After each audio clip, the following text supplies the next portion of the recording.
You're listening to Beyond Wellness Radio, bringing you the cutting edge in health, nutrition, and sports performance. Stay up to date and listen anywhere, anytime on your computer, tablet, or smartphone by subscribing on iTunes. Catch your hosts, Dr. Justin Marchegiani and Barris Harvey, as they answer your burning health questions, as well as interviews from world-renowned guest experts. For more Beyond Wellness Radio, go to beyondwellnessradio.com. Thank you guys for tuning in to another episode of Beyond Wellness Radio. To continue to have a lot of these audio straight to you, make sure that you go to beyondwellnessradio.com and subscribe, so that way you guys don't miss an episode. So first of all, how's it going today, Dr. Justin? Barris, it's going great, man. I've already had about, a full day of patients, so I'm ready to do the show. Yeah, sounds awesome. When it comes to sleep, this is going to be the topic today. It's super duper important. And I actually just recorded an episode on sleep on my other podcast about sleep, because it's so important. And I've had a lot of questions from different clients and different listeners about sleep. And I'm pretty sure, throughout a full day of clients, you probably talked about the topic at least several times today. Absolutely. Yeah, absolutely. Definitely. Yeah. It actually makes me sleepy talking about sleep. I know. Can you believe it? It actually really does. When I usually do podcasts early in the morning, and last night I did a sleep. See, I'm messing up already. I did a podcast about sleep, and man, it might have been a little bit of a train wreck, but I started getting sleepy throughout and started being a bit forgetful, but it was all good. Nice. So, but yeah, today we're going to go into sleep. But before we do that, we usually do these super early. Today, right now, it's about 2 o'clock my time. Dr. Justin, is probably, 4 over there for you? Just about 4. How about we talk about lunch today? So lunch now, yeah, rather than breakfast. For me, I had a little bit of leftover ribs I had, and I did a football workout in the morning, so I had some scrambled eggs with some ham and bacon, and some grilled onions, some green onions, and then also some potatoes as well. Nice. You get the little bit of carb backloading there after the workout. I like it. Oh, yeah, definitely. Very good. So myself, I did some kielbasa, which was really awesome. I heated it up. I had some great German mustard, which had like a little bit of apple cider vinegar in it. I had maybe 6 or 7 strawberries for dessert, but I also had a carrot along with it, and it was just scrumptious. Yeah. You mentioned the mustard. I don't see it in my line of view right now. I can look into the kitchen, but I can't see. I had this specific kind of mustard, but it's so delicious. It's like a smoked maple mustard. Man, it's off the hook. It's amazing. But yeah, it makes everything taste better. And I'm actually right now, as we speak, have a crock pot on, and I have some pork ribs in the crock pot, slow cooking with some of that, as well as some other all natural like barbecue sauce as well. So man after my own heart, Barris. I love it. Right, exactly. Awesome. So yeah, so let's get the podcast rolling. We have questions about sleep all the time, so I know this will be extremely valuable for our listeners and our clients as well. So just to start it off, sleep is super important, and I think one of the most important things is understanding how important it is. Sometimes we don't really prioritize it, and that's why it could slip down. So to start it off, could you just tell us why it's so important, and what are some of the mechanisms that are happening during sleep? So sleep is really important because, one, it's how we recharge our body. So there's a couple different phases of sleep when we break it down. So sleep, basically, we're on our hormones are on a circadian rhythm or a sleep and wake cycle. So essentially, when the sun comes up, that stimulates cortisol. Cortisol is a stress hormone, but it's important that we activate our sympathetic nervous system. We get up, we're out of bed, right? Cortisol gets us up. It's a glucocorticosteroid, so it helps mobilize blood glucose and allow us to have energy. Again, it also helps with inflammation and stress. So we get up, we're ready to go, and that cortisol drops throughout the day, kind of like you were on a roller coaster ride. You're at the top of the day, at the top of the roller coaster where you're crashing down in the morning, and that cortisol drops throughout the whole entire day and goes down at night. Now that's important because we also have this phenomenon known as the melatonin cortisol rhythm. So melatonin goes up as cortisol drops. So it kind of makes an X. So as cortisol drops at night, melatonin comes up. And that's important because melatonin is a powerful sleep hormone produced from the pineal gland, which is kind of right between your eyes, back a few inches.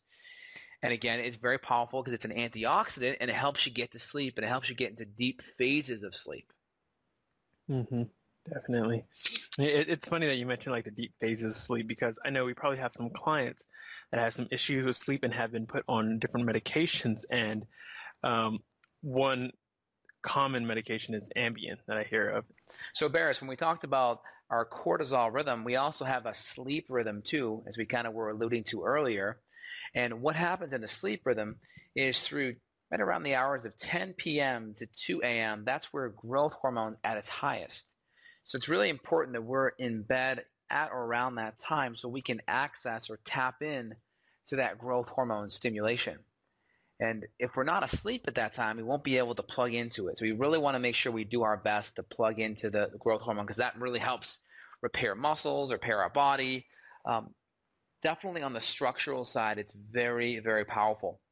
And as we get deeper into the night, typically around 2 a.m. to 6 a.m., that's where we start getting into our psychological kind of repair and turnover of our neurotransmitters.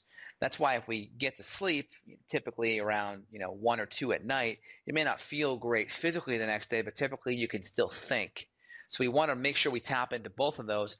And that's why most people say the hours before midnight count is double, because we're tapping into the growth hormone and all of the extra hormones that are helping our body stay strong and getting to sleep as well. We combine that with our neurogenic repair, so we repair a lot of the neurotransmitters like dopamine and serotonin and GABA and such that help us stay relaxed and focused and happy and in a good mood. Yeah, and it's super obvious. It's one of those common sense things that sometimes we don't pay attention to, but I mean, you can go a couple of days without food, but go one night without sleep and you're a zombie, right? And we notice that we really need that to have energy. I mean, one of the biggest things is when somebody kind of approaches you and says, hey, I want help and I have poor energy, and you notice that they're only sleeping, maybe 5-6 hours a night. Sometimes that's even by choice. Like they choose and they watch TV and they stay up, and it's like, well, how can you have energy if you're not getting to sleep? But sometimes it's not always by choice. So for the people that are actually having difficulties falling asleep, let's kind of help them out, and also staying asleep as well, because those can be some issues. And we probably don't have to rehash why sleep is so important. We know there's just so many reasons, and we can talk about metabolism. We could talk about leptin and ghrelin, some of these hormones that basically are influenced by sleep.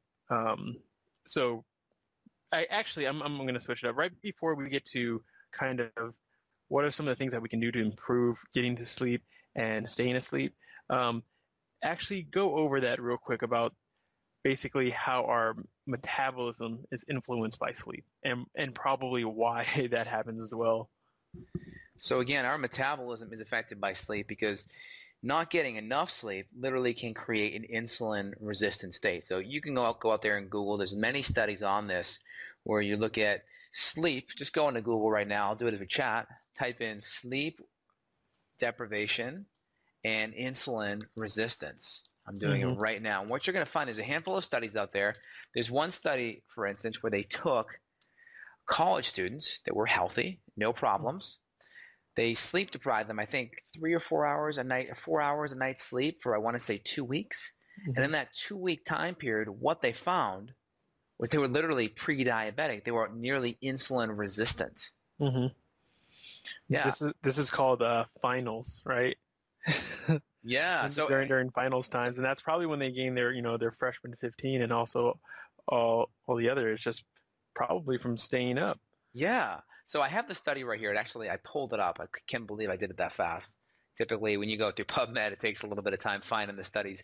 But this study was published in the Journal of Clinical Endocrinology and Metabolism in 2010.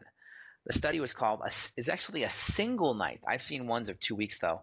This is a single night of partial sleep deprivation how it induces insulin resistance. So what they did was they took, I want to say, some college students in this study, 9 healthy subjects, 5 were men, 4 women. And what they did was they allowed them to sleep from 2:30 in the morning to 7:30, 2:30 to 7:30. And what they found was they were measuring insulin sensitivity. And the results of the study, they found that partial sleep deprivation, remember 4 hours a night sleep, on a single night induced insulin resistance in multiple metabolic pathways.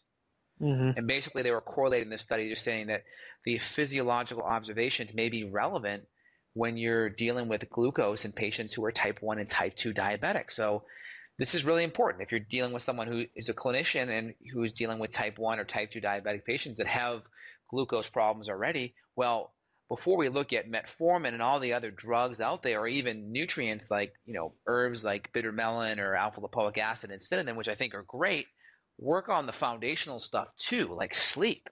And that's where I think it's important, because we know when insulin resistance gets kind of messed up, that's the first domino that falls.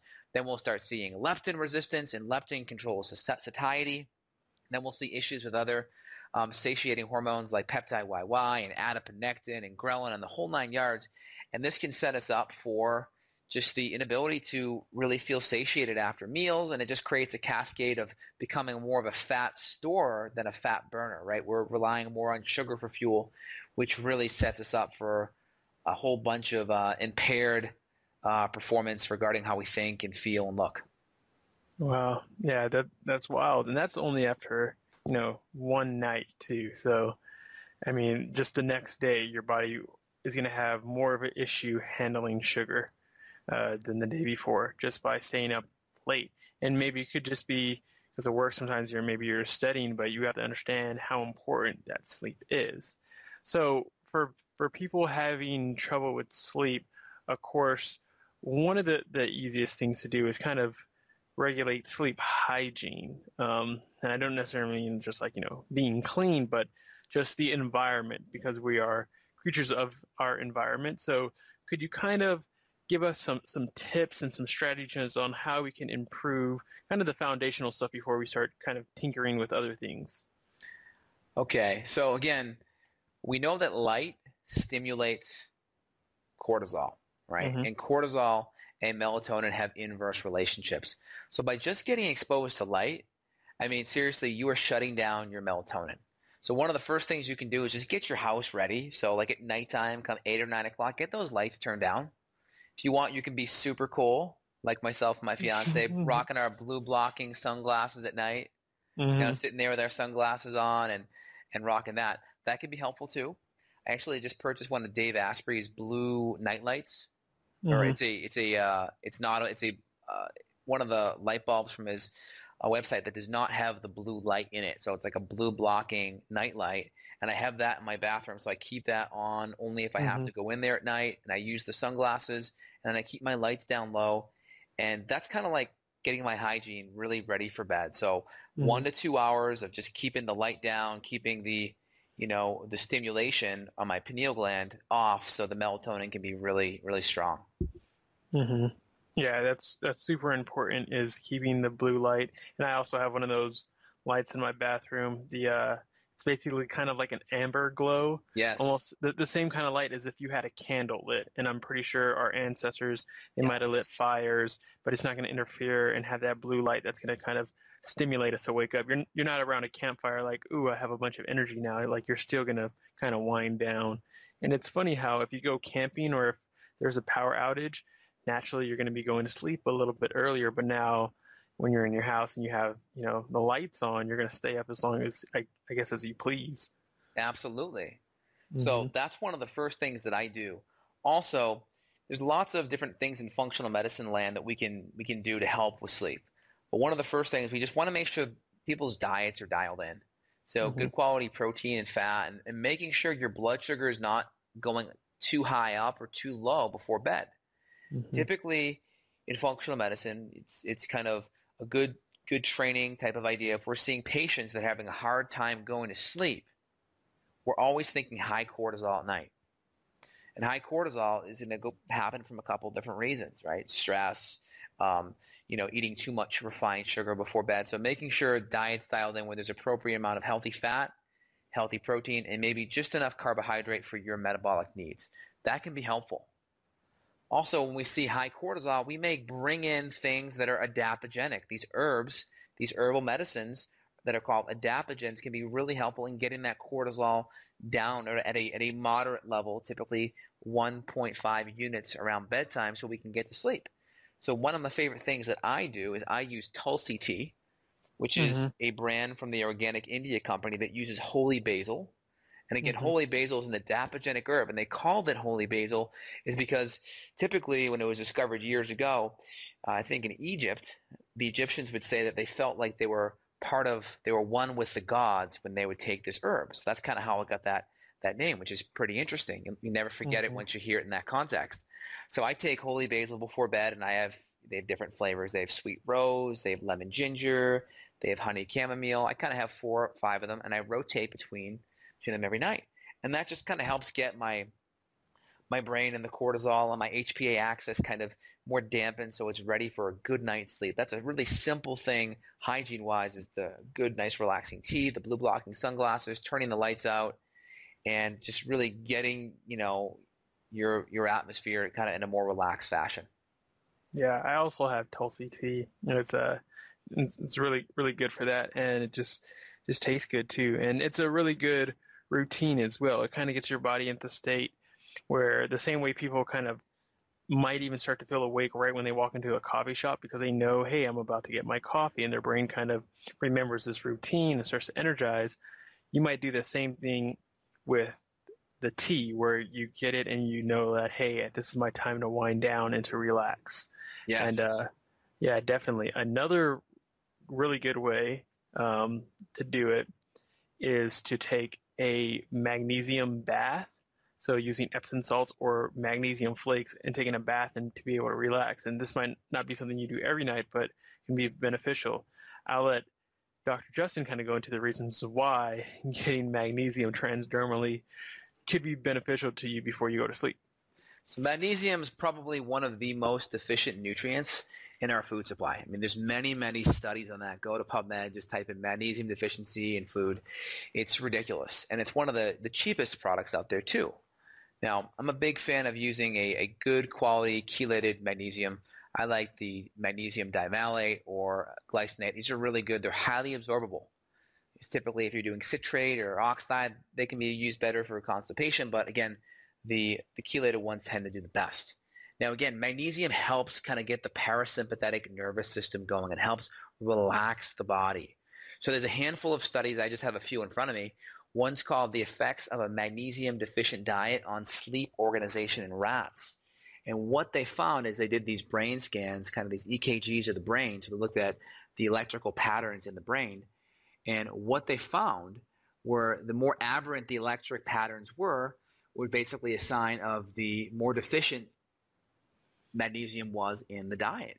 And they found that when they repaired or when they got the magnesium levels back up, these patterns, they call them ECOG patterns, basically repair themselves. And they also mentioned that magnesium is neuroprotective, and they found the most deficiency in neurological disorders like epilepsy. So really important. Think of magnesium as protection for the brain, but it also helps get the parasympathetic nervous system on. And we need the parasympathetic so we can rest and digest. So typically we're either sympathetic where we're going, or we're parasympathetic. So magnesium is one of those nutrients. It's got 300 different roles in the body. And I think personally this is why sleep issues can cause magnesium problems. Magnesium is highly important for blood sugar stability and blood sugar regulation. So if we're not getting to sleep and sleep's making us insulin resistant, and insulin resistance is causing problems with blood sugar metabolism, well, it's further inducing more magnesium deficiency because we need to run through our magnesium more to help process and metabolize our blood sugar imbalances, thus having more sleep. So when we see this, it's like, whoa, it's like like if we have these problems, it literally compounds and makes our sleep problems worse and worse and worse over time. And then we're trying to grab Lunesta or Wellbutrin or Ambien or some type of medication that's not getting to the root of the problem and making you feel like you're walking around like you're knocked out, like you mentioned earlier, Barris. Mm-hmm. Definitely.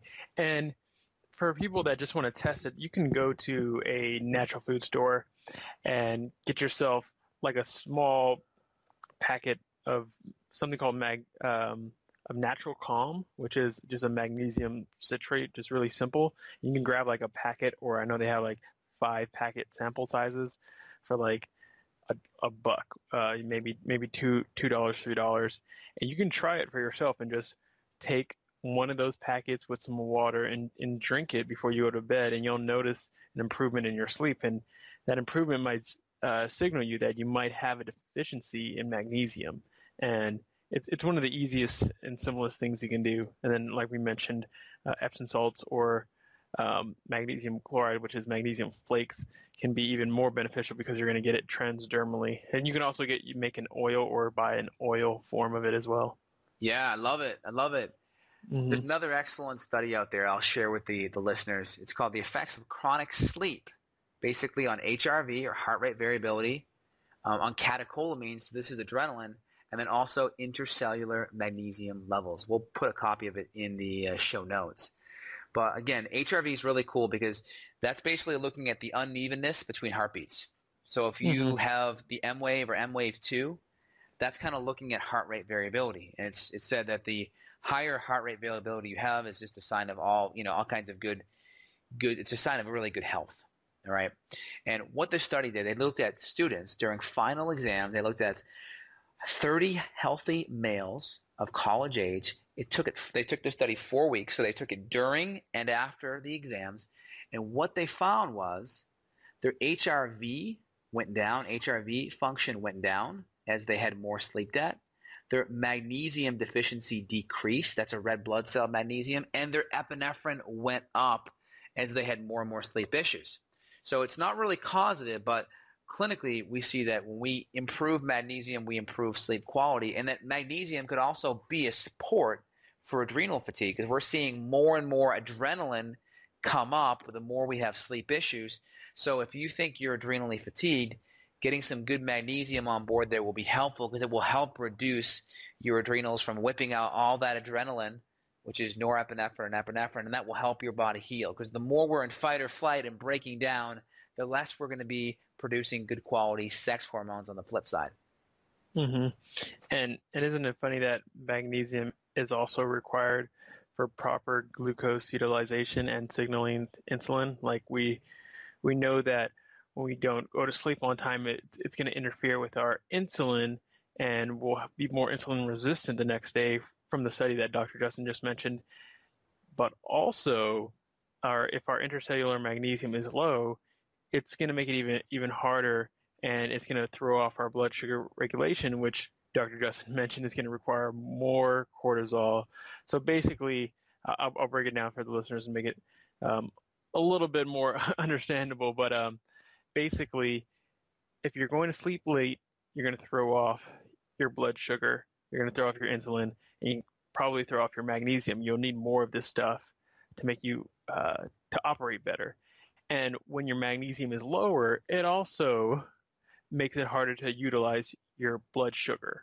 So thus, making it even harder. So you get into this vicious cycle. So making sure that you're getting to sleep on time and maybe using and including some extra magnesium will help get you back rolling on the right track versus this vicious cycle of getting worse and worse. And like we mentioned, sleep is so important. And so making sure that we actually value that is going to be priority number one, and actually treating it, because we talk about nutrition and exercise all the time, but making sure that we're getting our sleep, in there is also extremely important. So for the people that are doing all the things, or at least they believe they're doing all the things right, they're trying to go to sleep on time, but they're still having issues. What are some of the things that they can do? What are some strategies that they can use in order to fall asleep? I know some patients and some clients that have a real difficulty of falling asleep, and they say they lay in bed and they toss and turn, or they need to watch TV, with air quotes, and to fall asleep, but they're watching like an hour show. They don't fall asleep till the end anyways. What are some of the things that they can do to help influence them to go to sleep quicker? Well, one, make sure if you're going to watch some TV before bed, you kind of give yourself that last half hour or so to go up to your room, meditate, read a book, relax, chat with your partner, try to keep the conversation light, like don't bring up taxes and bills and stuff. Keep it like gentle conversation, keep it really light. That's important. Make sure the last show that you're watching, or at least you're not watching it up until sleep. Make sure you're not watching The Walking Dead or like True Blood or something, get you all riled up. That's going to just increase your cortisol by itself. So your question was things that we can do. So one, if you're having a hard time going to sleep, make sure your blood sugar is dialed in. Take an audit of what you're eating, protein, fat, and carbs. Make sure you're not going 4 or 5 hours before bed without eating. I mean, this is an old kind of analogy that's out there. Oh, your last meal should be, at 5 or 6 o'clock. And I don't know where these things come from, but it's not good, because if it's at 6 and then you're sleeping till 7 or 8 the next day and you've gone 13 or 14 hours and you already have adrenal fatigue, well, that's not good, because your blood sugar is going to drop, and that's going to cause your adrenals to wake you up throughout the night. So we want to make sure we eat within that 1 to 2 hours, keep the meal a little bit lighter, but a little bit of protein, a little fat, maybe a little bit of carbs, and keep that dialed in. And that's a typical cause. If we're waking up in the middle of the night, it tends to be that low blood sugar at night. So our blood sugar will drop at night, and we'll get woken up because our adrenaline has to keep the blood sugar up, because blood sugar is really important. It's the biggest stressor on the hormonal system. So if that blood sugar drops, our adrenals will bring up that adrenaline to bring it back up. So we want to make sure adequate levels of cortisol are there. Cortisol is too low, our blood sugar goes low, then our adrenalines get called to the action, right? Our adrenaline, or our adrenals producing adrenaline, gets called. And if it goes too high, we may never get relaxed and be able to go to bed. So we kind of want the happy medium. Do your best with diet to help facilitate that. That's step one. Did you want to comment on that, Barris? Oh no, that's perfect. I think that makes total sense. So let's go right on to step 2. So next, we can use adaptogenic herbs. So the holy basil and tulsi tea can be very helpful an hour or 2 ahead of time. Some people that have higher levels of cortisol, they do better with phosphorylated serine, which helps get the hypothalamus sensitized to, or helps get the cortisol kind of more sensitized to the hypothalamus. So essentially what that means is your brain is basically kind of regulating cortisol by just kind of like a thermostat with temperature. So imagine the thermostat's set at 70, the temperature goes to 73, right? Typically the AC should kick on, but it's not. It's not sensitive. So the phosphorylated serine can basically make the HPA axis get a little more sensitive, so that it says, oh, that cortisol is a little bit too high. Let's bring it down a little bit. It's like it sees it now, and it fixed it and just dials it back in, and then we can start bringing that cortisol down. And that typically gets dysregulated. We call it HPA axis dysfunction, hypothalamus pituitary, our brain, adrenal, HPA, adrenal axis dysfunction. So that thermostat in our brain gets broken, and using some of these adaptogenic herbs like phosphorylated serine, that's more of an adaptogenic nutrient, but that can help lower the cortisol. We can also use various herbs throughout the day to help with our cortisol. Ashwagandha is very powerful to use throughout the day. That can help restore sleep as well. I don't recommend taking ashwagandha after 4 p.m., but taking it throughout the day can be very helpful at normalizing that cortisol rhythm, so we can ensure that our cortisol is not coming up at night like it shouldn't be. It should be coming down at night, and that way we can make sure it keeps that rhythm back on track. And if you're a little bit curious to see, is your cortisol rhythm off or on, we can always do a salivary cortisol test where we spit in a vial 4 times throughout the day, in the morning, afternoon, late afternoon, and night, and then we can see, and we can actually map that out. And if it's off, we can use various nutrients and herbs and dietary and lifestyle strategies to get it back on track. Yeah, definitely. So, well, and it's funny that you mentioned the ashwagandha too, because I actually took some before we did this recording. So my favorite, it's one of my favorite adaptogens. I love it. Yeah, it's really awesome. So you mentioned we want to make sure that, we can do some testing with salivary testing in order to measure our cortisol and how the curve is, not just doing a one-time test, but also to see how's it in the morning, in the noon, the afternoon, and at night. Are you noticing in your practice patients having a hard time? Let's put the people that are having a hard time waking up, maybe, and they also have problems with sleep. Are you noticing that maybe bringing that cortisol up in the morning might be beneficial? Because I see a lot of people that have low cortisol in the morning, and we kind of hear this in the, kind of, if you go on a holistic all natural blog, you might hear sometimes like cortisol is like evil stress hormone. You need to get rid of it and get it as low as possible. But just like any hormone, it's there for a reason, and we need it. We just want it to be in balance, correct? Yeah, cortisol is really important. Again, it's a stress hormone, but it also helps with inflammation. So if you're chronically in pain, you can pretty much assume that there's probably a adrenal fatigue going on. And that's important because cortisol, it sounds like cortisone, that's its sister. And cortisone can be injected into various areas. I don't recommend that because after 2 or 3 injections, the doctor will say, yeah, we have to stop because it's going to break down your ligaments and tendons. So it doesn't fix the problem. But if you're adrenally fatigued and your body can't regulate inflammation on its own, a typical cause is because your adrenals aren't doing the job at keeping that fire down. Mm-hmm. So it starts smoldering, and where you see smoke, there's probably fire. Mm-hmm. Mm-hmm. So is there a way without having to, let me see, I guess you don't want to have too much cortisol just overall running, but what if you're low, if your cortisol is low in the morning? Is there a way that we can keep that higher in the morning so that way when we get to bed it can possibly be lower? Because I've seen some people with not necessarily high, but relatively high at night, and had some people that were really low, like they didn't have any, like the stress hormone is the same as, like you said, it's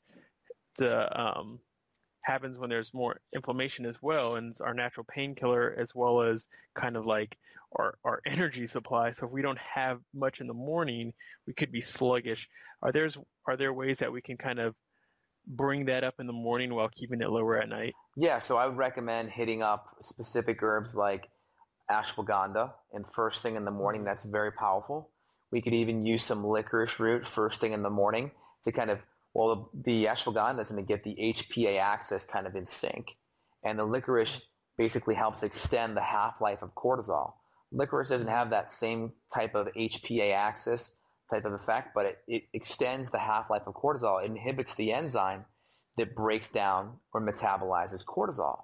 So having licorice there can help allow our body to kind of allow our cortisol that's naturally there to stay around or linger longer, which has a good effect because our body can utilize that cortisol more. That can be another good effect.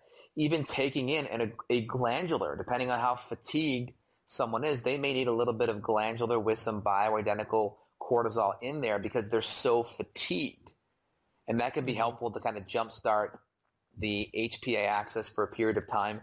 And again, a lot of the strategies that I'm talking about are really dependent upon lab results. So we take a look at their history, their labs, their blood work, and that gives us a really good indicator of what's going on.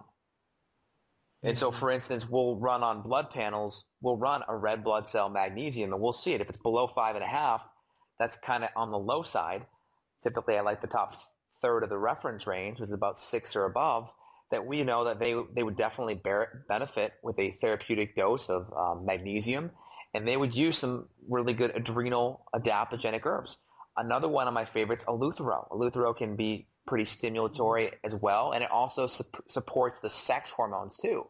So as we get more sleep deprived, our body is making more stress hormones, and as we have that HPA axis dysfunction, those stress hormones can actually start going down, and then we start getting fatigued.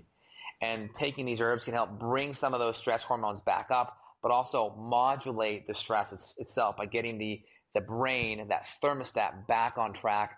And again, we want to make sure we're never giving these things in isolation, meaning we're never giving these supports without fixing the physical and chemical and emotional stress that caused the problem in the first place. We always want to make sure the root cause has been addressed, and assessed, and we want to make sure the person's diet is on track. Definitely. So one common thing that I've noticed is people waking up around the hours of 2 and like 4. Like they'll wake up at 2 or 3, and it's for some reason it's always between these hours. Could you kind of chime in and kind of maybe talk about what can be causing that and how to improve that? Yeah, so there are certain times throughout the day. We have what's called a traditional Chinese medicine, a 24-hour organ or qi cycle. You can easily go online and do a Google image search of it. But typically between 1 and 3 a.m. is where we have the liver hour. And the liver is most active at dumping out toxins at that time. And the gallbladder is between 11 and 1. So that 11 to 3 is typically that liver gallbladder hour. So if we're having problems in that time frame, it could easily be from our body detoxifying. Very possible. So again, make sure your diet is low in toxins, anti-inflammatory, and nutrient dense. Some type of paleo version with the macronutrients customized to you. Making sure your food's organic, making sure the pesticides and chemicals are out and the artificial sweeteners and crap are out of there too. That's going to be important. Now, some people also have a lot of internal toxins like parasites and SIBO and bacterial overgrowth and fungus. These toxins actually produce lots of endotoxins or internal toxins. They're produced inside of your body. So we have like environmental toxins like BPA and phthalates and pesticides and chemicals on the outside. Those are environmental. And then we have our endo or internal toxins. And bacteria produces various toxins such as lipopolysaccharide. We have different toxins that are produced by our small intestinal bacterial overgrowth. We have various microbes that can stimulate the immune system and wake us up. So a lot of these things can be a problem. And again, these infections or these microbes that are there, they have opposite sleep and wake cycles that we have. So what that means is when they're more active, we can basically see an increased surge of cortisol because of all the inflammation and damage that's being done. So one of the main things that we'll see on an adrenal cortisol rhythm is we'll see high levels of cortisol in the morning coming off of a party night of these various microbes kind of partying it up inside your intestinal tract. And we'll see, concomitantly, we'll see higher levels of cortisol in the morning after your little gut friends have had a night out in the town, if you will. And do you notice this more on certain days? I've heard of, and I don't know if there's any truth to this, but on certain times of the month, maybe on the lunar cycle, just because of the effect of the same way our body kind of regulates itself and its sleep cycle depending on circadian rhythm in the sun. I've also heard of parasites possibly and other gut issues kind of relating to the lunar cycle. Is there any truth to that, or is that just kind of like hippie mumbo jumbo? I think there is some truth to it. I've seen people correlate, looking at a lunar calendar and looking at full moon time and such and seeing more symptoms or more die-off issues at that time. I mean, again, it's individualized. I mean, unless there's evidence to the contrary, I think there's a lot of empirical evidence that people have just noticed and observed.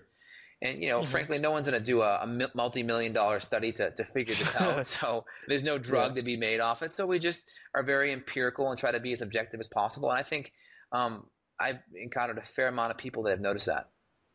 Yeah, definitely. I've heard that many of times, but it's hard to like quantify it. So it's easy for somebody kind of on the outside who's not really into more into like the left brain stuff and not really into like the feeling kind of way. The same way, we have to be able to feel what foods are good for us. The people that are more left brain sometimes don't really kind of understand that portion. They'll kind of throw that out the window. Yeah.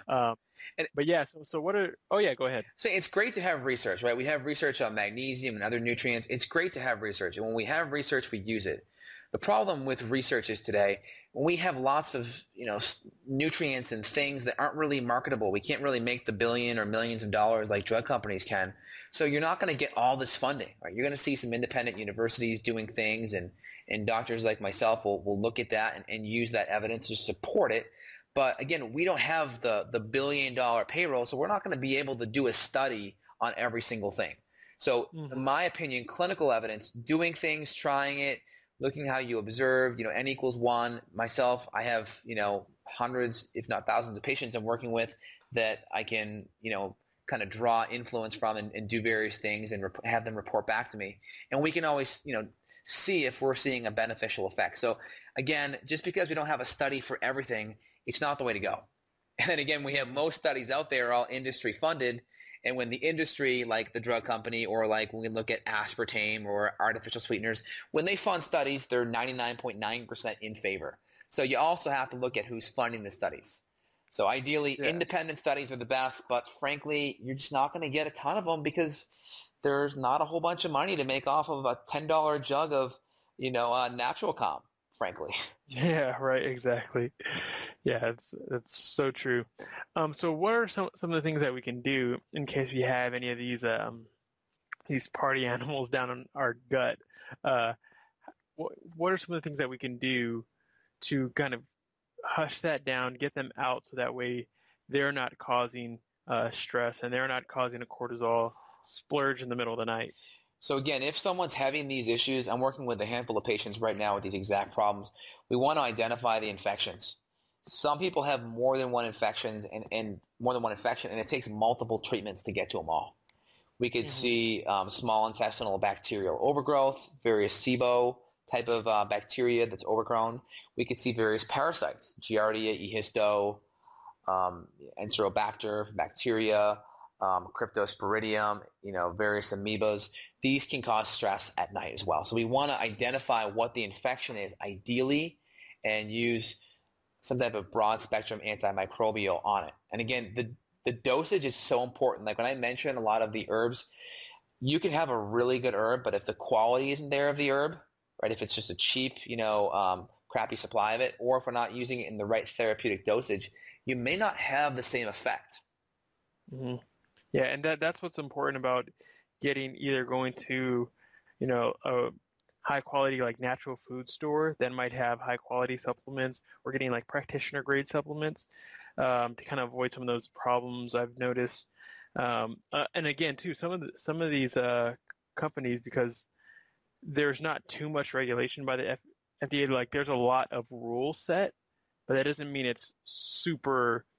Just because there's a speed limit doesn't mean everybody follows the rule, right? Yeah. So there are companies that might claim to have X amount in their supply and they don't. And another thing is some companies just add stuff in there and they might say like a proprietary blend. If you look at kind of like the energy drinks, I mean, they're probably just dumping a bunch of caffeine, but they'll say like, oh, B vitamin or maybe some taurine or some other amino acids. But the dose is probably like super small. They just put a tiny bit amount just to claim that substance is in there, but that doesn't necessarily mean it's in there and doing anything. Right. It's actually functional. Yeah, I totally agree. I'm a big fan of using a practitioner line because a lot of the practitioner lines, they hold themselves up to a higher standard than what the FDA would. And again, I'm not a big fan of the FDA just because that's a whole other podcast. But essentially, there's a massive connection between the drug companies and the FDA, and there's a lot of documentaries on that. But essentially, I like it when supplement companies hold themselves up to a higher standard and say, we're going to do this. We're going to have independent studies, independent, companies come in and test our sourcing and make sure what's in there is in there, make sure the contaminants and the junk isn't in there. And then there's all kinds of scandals too, where companies over in Japan and China are slapping labels of good quality products on crappy supplies. We want to make sure we're getting as direct from the source as possible so we can ensure potency and ensure quality. Because the most expensive supplement or product is the one that's just not working or is just not what it's supposed to be. Exactly. So we went over a lot of stuff, a lot of different tactics, but let's kind of go full circle and kind of bring it back. And we talked a little bit about food. Let's make it a little bit more tactical for people. Maybe it's around after dinner time. They already have eaten, but now they're getting a little bit of a craving again. What is like a go-to snack that can not only help, or should I say not destroy their sleep, but also might be beneficial to their sleep? What would be one of your snacks? Well, I mean, depending on how sensitive they are, some decent, good quality dark chocolate can be helpful because dark chocolate is high in magnesium. You just have to be careful. There can be a little bit of caffeine in there, so you have to figure out how caffeine sensitive you are. So also on that note, on that thread right there, making sure no caffeine is consumed after noontime can be really helpful. This caffeine does break down over like an 8-hour period, so the caffeine is really important. And a little bit of dark chocolate can be helpful after a meal. I'm talking upwards of upper 70s, low 80s. I even go up to 90% dark chocolate can be helpful because of its magnesium content, and it's gives you that good mouthfeel like you're having a nice little cheat. So I like that. I'll do like right after a meal, I'll do a little bit of carbs. Like if I have a good solid, grass-fed meat and some vegetables, I'll go steam a nice sweet potato and put some grass-fed butter on there and some cinnamon to get a little bit of carbs in. And again, we need a little bit of insulin to get that tryptophan across that blood-brain barrier. So that's where it comes down to having really good digestion and making sure we're eating enough protein, because our amino acid, especially the amino acid L-tryptophan, gets broken down into 5-HTP, which crosses the blood-brain barrier and then gets converted to serotonin in the brain via 5-HTP. So we want to make sure that we're eating good proteins and that they're crossing that blood-brain barrier and converting over. So that 5-HTP gets converted to serotonin. That serotonin then gets converted to melatonin, and that's really important for sleep. So making sure protein is there and digestion's there. And if you're having reflux or GERD, or bloating or gas issues, there's probably a good chance that you're not digesting and breaking down your proteins, which could cause a deficit in the supply chain. Wow, this is really good. Really a lot of good information. So looking back at someone's Go ahead. So looking back, getting some good turkey in there with some skin on it can be really helpful.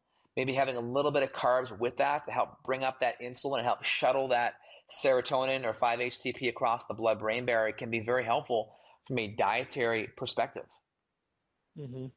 Yeah, and let's do one more because I don't want to because I love the snack thing, and I think that's awesome. And we talked about some of the herbs, talked about magnesium. What's one other maybe amino acid supplement or maybe we've talked about tea, maybe some kind of herb that's specifically meant for sleep? Is there one thing that you might go to, like a little hack that you might have? So there are people out there that may have experimented with a benzodiazepine type of drug, or like something like a Xanax, if you will. These family of medications upregulate the GABA receptors, and GABA kind of helps your brain relax. So a couple of things that are really good at upregulating GABA are valerian root. Valerian root's very powerful. Hops are very powerful. L-theanine. This is an amino acid found in green tea. That's why green tea can be very beneficial, because you have a little bit of caffeine, but again, you have the L-theanine that can also have that relaxing effect. So people that maybe need that stimulant effect but that have adrenal fatigue may do better with some Tulsi green tea with the adaptogens, because they get the GABA and they get the anti-cortisol effects there.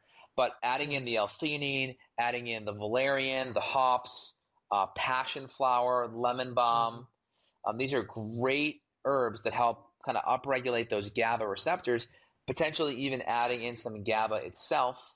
There's a little controversy on that. People say, well, if you don't have a leaky brain, GABA is too big to cross it. So there's a little controversy there, but when in doubt, some of the herbs like valerian and passion flower and hops and lemon balm and L-theanine all will definitely do the job. Yeah. Well, great information. And for the folks at home, I want you guys to be able to re-listen to this, or make sure that you send this out to people that might be having difficulties with sleep. For more information, make sure you go to beyondwellnessradio.com. Barris, can I add one more thing in? I'm sorry to cut you off. This is important. Oh, no. Yeah, I just wanted to make sure I wanted to put the website in there one more time, just in case people are listening to their phones. You can always go to beyondwellnessradio.com for much more, and then you can ask us questions if you have any questions about sleep. But yeah, this is we're going to probably make a couple more about sleep, because I still have a lot of questions, and I have a lot of questions from different clients. But yeah, go add one more thing for this episode. Sure. So really important. There are people out there that have probably used melatonin. Now, I'm very careful at using hormones unless we have testing. Now, some people, we actually get testing back and their melatonin's low, and that's where it may be beneficial to add that in. But again, if you're seeing melatonin low, we have to look, what does melatonin come from? Well, it comes from L-tryptophan. That's an amino acid. So is your digestion working? So if you're noticing low melatonin on your blood work or saliva test, think digestion, right? Next, if you're finding yourself having to use melatonin every night, try using some of the more natural things that are more nutrient based or herbal based to help you fall asleep. So we don't want to be dependent upon a hormone. And thirdly, I do use melatonin from time to time. I use it to reset my cycle after the weekend. I find on the weekend time when you're up later and maybe you sleep in a little bit, that can throw off your rhythm just a little bit. Taking melatonin on Sunday night can help reset my cycle. Doing it an hour or two before sleep can help get my cycle reset. So I recommend, if you're going to use it to reset, to hack yourself when you're flying or switching time zones, or you're jet lagged, or you're staying up a little bit later on the weekend to start your week. But then make sure you go back to using more of the lifestyle and nutritional and herbal options to get you back on track, so you're not leaning on melatonin as a crutch every night. Yeah, I'm glad you brought up that point. It's really important, and I bet we would have had a lot of questions about melatonin if you didn't address it. But I know one other question might pop up from that. So what is the doses you might recommend? Awesome. I always recommend starting at the lowest dose possible. I'm a big fan of starting off with a sublingual melatonin between 0.5 milligram to 1 milligram to start. Let it dissolve under your tongue so you can absorb it that way. Some people will need to go up to 3, but you don't know. If you just start at 3, you may be able to get away with a lot less. And some people, if they're constantly waking up throughout the night, they may benefit from a time-release melatonin that breaks down in a cellulose capsule over a 4 to 6 to 8 hour period, so they get that slow release throughout the whole night. So it would depend on what the issues are. If it's going to sleep, the sublingual will be best. If it's staying asleep, the prolonged released, sustained release will be best. Yeah, sounds awesome. 0.5 milligram to 1 milligram to start would be a good starting dose, and then working up, titrating up slowly from there. Yeah, that's what I have. I have a 1 milligram sublingual for times that maybe after the weekends and I was up super late, or even when I travel and I'm in a different time zone. That's something awesome to use. Yeah, definitely. So, any last little notes maybe? Meditation before bed can also be helpful too. I listen to various delta or theta wavelengths, these various CDs before bed, to get my brain into those deeper type of electrical patterns so I can relax and wind down. That can be helpful. Dr. Jeffrey Thompson has some really good CDs that help, put your brain into that type of a state. So that can be helpful if you just don't even want to take anything, and maybe you're more in the right brain and you want to listen to some music. Those CDs can be helpful if you don't want to take a supplement. Yeah, awesome. So we're definitely not done on the topic of sleep, and we'll record more strategies, more tips for you, and to stay in contact with us, to make sure that you're getting these updates. Make sure to go to beyondwellnessradio.com, and you can enter in your email there, so that way you can stay and be ready for the latest episode. Make sure you also go to iTunes and give us a 5-star review. We really appreciate it, and can't wait to hear from you guys' feedback, and we love addressing your questions. So if you guys have any questions as well, you guys can go to our contact box as well. So thank you, Dr. Justin, for coming on this show today. And again, we will continue to put out more and more and more, especially on sleep, because sleep is super important. Yeah, Barris, thanks. The show was great, man. Let's keep it up. Yeah, sounds good. Yes. And we'll hear from you guys. I'll hear from you, Dr. Justin, next week, and we'll go ahead and put another one out for you guys next week. Great. Everyone, you take care. These are great herbs that help kind of upregulate those GABA receptors, potentially even adding in some GABA itself. There's a little controversy on that. People say, well, if you don't have a leaky brain, GABA is too big to cross it. So there's a little controversy there, but when in doubt, some of the herbs like valerian and passion flower and hops and lemon balm and L-theanine all will definitely do the job. Yeah. Well, great information. And for the folks at home, I want you guys to be able to re-listen to this, or make sure that you send this out to people that might be having difficulties with sleep. For more information, make sure you go to beyondwellnessradio.com. Barris, can I add one more thing in? I'm sorry to cut you off. This is important. Oh, no. Yeah, I just wanted to make sure I wanted to put the website in there one more time, just in case people are listening to their phones. You can always go to beyondwellnessradio.com for much more, and then you can ask us questions if you have any questions about sleep. But yeah, this is we're going to probably make a couple more about sleep, because I still have a lot of questions, and I have a lot of questions from different clients. But yeah, go add one more thing for this episode. Sure. So really important. There are people out there that have probably used melatonin. Now, I'm very careful at using hormones unless we have testing. Now, some people, we actually get testing back and their melatonin's low, and that's where it may be beneficial to add that in. But again, if you're seeing melatonin low, we have to look, what does melatonin come from? Well, it comes from L-tryptophan. That's an amino acid. So is your digestion working? So if you're noticing low melatonin on your blood work or saliva test, think digestion, right? Next, if you're finding yourself having to use melatonin every night, try using some of the more natural things that are more nutrient based or herbal based to help you fall asleep. So we don't want to be dependent upon a hormone. And thirdly, I do use melatonin from time to time. I use it to reset my cycle after the weekend. I find on the weekend time, when you're up later and maybe you sleep in a little bit, that can throw off your rhythm just a little bit. Taking melatonin on Sunday night can help reset my cycle. Doing it an hour or two before sleep can help get my cycle reset. So I recommend, if you're going to use it to reset, to hack yourself when you're flying or switching time zones, or you're jet lagged, or you're staying up a little bit later on the weekend to start your week. But then make sure you go back to using more of the lifestyle and nutritional and herbal options to get you back on track, so you're not leaning on melatonin as a crutch every night. Yeah, I'm glad you brought up that point. It's really important, and I bet we would have had a lot of questions about melatonin if you didn't address it.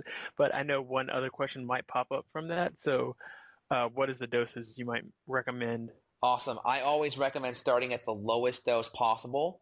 I'm a big fan of starting off with a sublingual melatonin between a half a milligram to 1 milligram to start. Let it dissolve under your tongue so you can absorb it that way. Some people will need to go up to 3, but you don't know. If you just start at 3, you may be able to get away with a lot less. And some people, if they're constantly waking up throughout the night, they may benefit from a time-release melatonin that breaks down in a cellulose capsule over a 4 to 6 to 8 hour period, so they get that slow release throughout the whole night. So it would depend on what the issues are. If it's going to sleep, the sublingual will be best. If it's staying asleep, the prolonged released, sustained release will be best. Yeah, sounds awesome. Half a milligram to 1 milligram to start would be a good starting dose, and then working up, titrating up slowly from there. Yeah, that's what I have. I have a 1 milligram sublingual for times that maybe after the weekends and I was up super late, or even when I travel and I'm in a different time zone. That's something awesome to use.